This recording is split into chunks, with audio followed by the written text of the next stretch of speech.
Sorry. Yes, leave's granted. Thank you. Leave's granted. The member for Goldstein.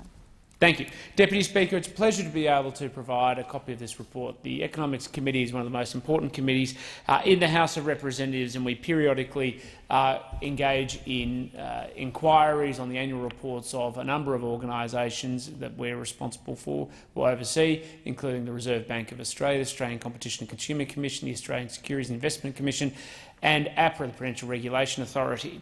And we have recently met with the ACCC to supervise and oversee and question their lines of inquiry and their focus. And the annual report provides an opportunity to go through each one of those step by step. There are a number of themes that emerged out of our inquiry into the ACCC's annual report, including a particular focus around competition in the finance sector.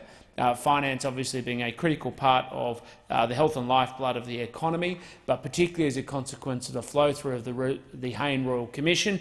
A focus on finance and the health of the sector was critically important because of concerns that have been raised by others related to competition within the banking and financial services world, particularly as a consequence of a front-page story which, based on the testimony of the head of the ACCC, was perhaps inadvertent, but nonetheless drew attention and focus specifically on the competition in the banking sector, including some of the concerns that I have previously raised regarding the competition between large banks and some of the smaller banks.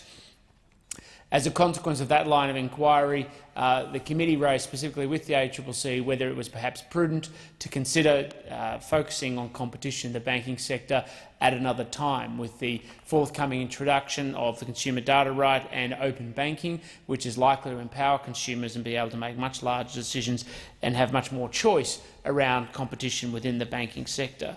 Energy was also a very significant focus of the committee, in particular concern around vertical integration across the sector and what that's doing around consumer and choice and keeping prices particularly low. I know a topic that's of a strong interest to many members of this chamber, to make sure that households get cheap energy, but also increasingly for business and making sure they're competitive.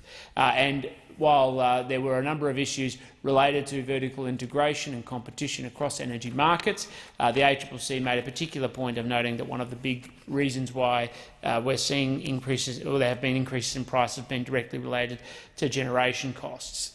Finally, there was a substantial interest from committee members around the digital platforms inquiry and what that means for competition within lots of different areas in which digital platforms have an interest in commerce, obviously in terms of social media, and making sure that there's clarity that the ACCC is looking at what it can practically do then to go on and implement reform. The Economics Committee continues to excel itself in providing a robust inquiry and robust consideration of these matters for the Parliament, and we hope that the annual report for the ACCC, along with other regulatory agencies that come along, will help the Parliament in its deliberations and consideration of future work. I move the House now take note of the report. The debate is adjourned and the resumption of the debate be made an order of the day for the next sitting. I move that the order of the day be referred to the Federation Chamber for debate. The question is that the order of the day be referred to the Federation Chamber for debate. Those voting say aye, those against no. I think the ayes